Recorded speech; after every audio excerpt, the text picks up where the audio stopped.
Let's kick things off by inviting our two special guests to say hello. They're both great friends of Retevis and have joined us for many product launch Livestream before. And now let's give them a welcome to amazing guests.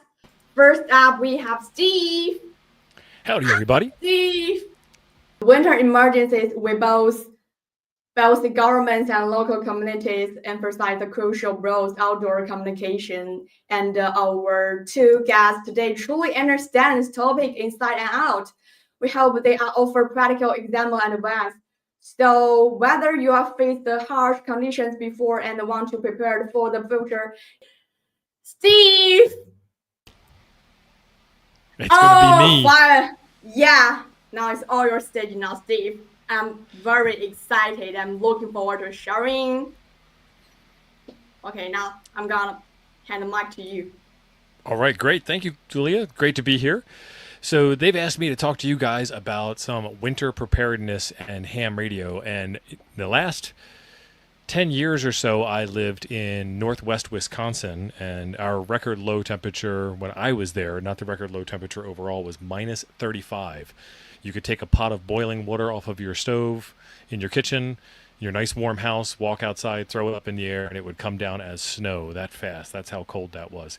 Luckily, my winter survival plan now is to be in the southwestern United States, and I'm in Arizona, and it is end of November and 72 degrees here right now in the evening even. So that's another good way to skin the winter cat. But Simon had a couple of really good points. Simon always has a couple of really good points, but some more things that I can add to the story are make sure that you keep your batteries warm in your radios. Make sure your radios are pre-programmed before you go out on any winter activities or before winter even comes. If you are a person that lives in a winter-prone area, get ready when it's warm out instead of when it's cold out and you are in the middle of an emergency or you need to do something. You don't put your snow chains on while you're plowing the driveway. You put the snow chains on before the snow lands, while it's still warm enough and you can be out in a t-shirt doing it if you're lucky. Batteries don't like cold weather all that much, so got to keep them warm and keep a spare battery inside so that if the one that you're using does get cold, you can go back inside and get a warm one and keep right on chugging right along. Batteries don't even like to be charged when they're cold, let alone discharged when they're cold, so keep that in mind also. As far as optimizing your signal goes, all of your handheld radios have the ability to have an external antenna attached to them. So you can not only use the antenna that comes with it, we call that a rubber duck.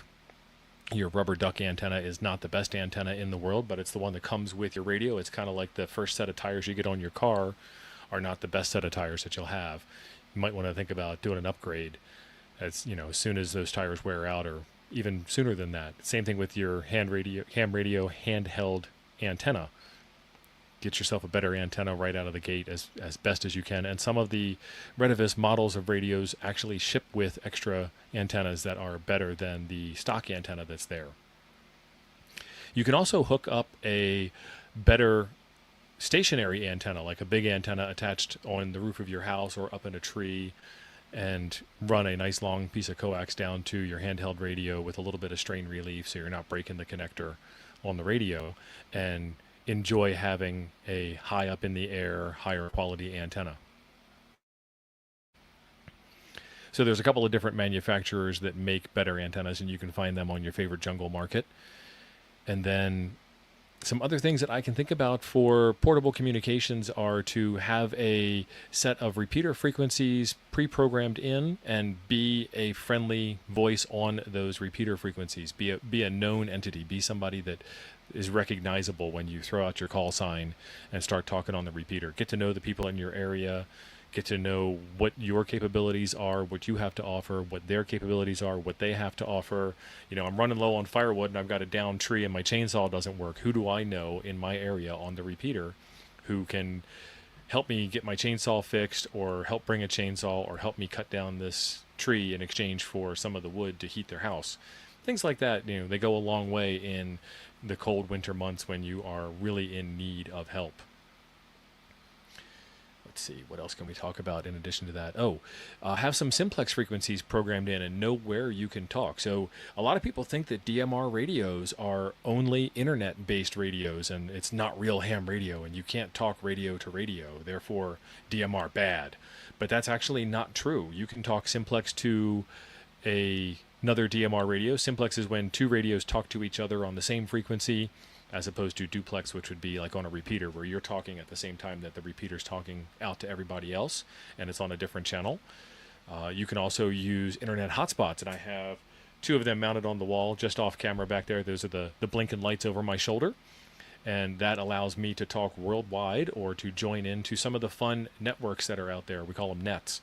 And some of the networks that are out there, some of the nets that are out there are channels dedicated specifically to RV ham operators, people who travel around in RVs, which is what I do, how I'm here in the South in the US. People who like ATVs, people who like overlanding, people who like camping, people who like model railroads. You might hear the train whistle in the background here as the train's going by. All kinds of stuff like that. You can find special interest groups all over the internet that you can connect to via DMR through the internet. So this radio has 3 or 4 different purposes to it. One is talking locally, radio to radio. 2 is talking over a greater distance through a repeater. And then 3 is talking over the internet to special interest groups that are out there.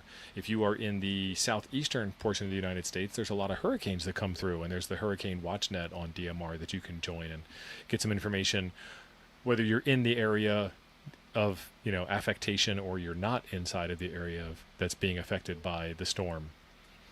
And then my friend Chris in the chat, you might have seen him. You might have seen his own YouTube channel, Digital Analog Ham. He has a record of 145 miles contacting simplex radio to radio, no repeater, no internet, no nothing, using DMR technology.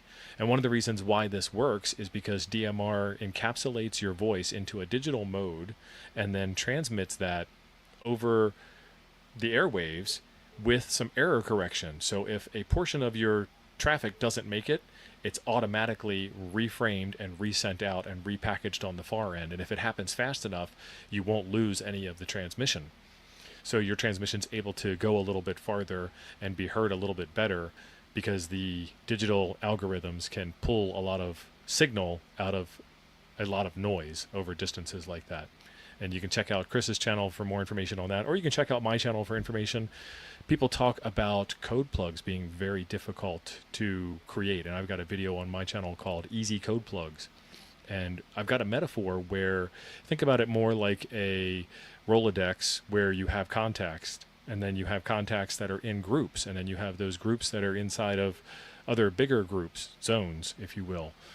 And it makes it a little bit more easy to understand some of the paradigms that are going on when you create a DMR code plug. So there's a lot of help out there. There's a lot of info out there. And if you have some friends in your area that are on DMR, they are also a fantastic resource for you. The more people that get on it, the more people in your area that know about it, the more you guys can internetwork together and figure this stuff out a little bit easier. So with that, I'm going to toss it back to Julia and see where we go from here. Thanks, everybody. Hi, I'm back, and thanks for sharing, Steve. Yeah, and then follow Steve's channel. You're gonna find a lot of useful video. Follow his chat, follow Steve on YouTube. Yeah, temporary offline real. And I heard you talk about the topic whether the DMR radio is a real ham radio. And for my opinion, I think they have different functions. And I know for the DMR radio, you can use the hotspot to talk on make a QSO from China and to the US. Yes, it's really far. And today we also gonna do this event. And later we're gonna do this part, make the QSO via the DMR hotspot. And looking forward later. And thanks for sharing again.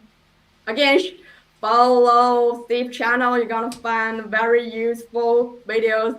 Thanks so much. I really appreciate your sharing. All right, thank you. Okay, let's back. Yeah, okay, back to me.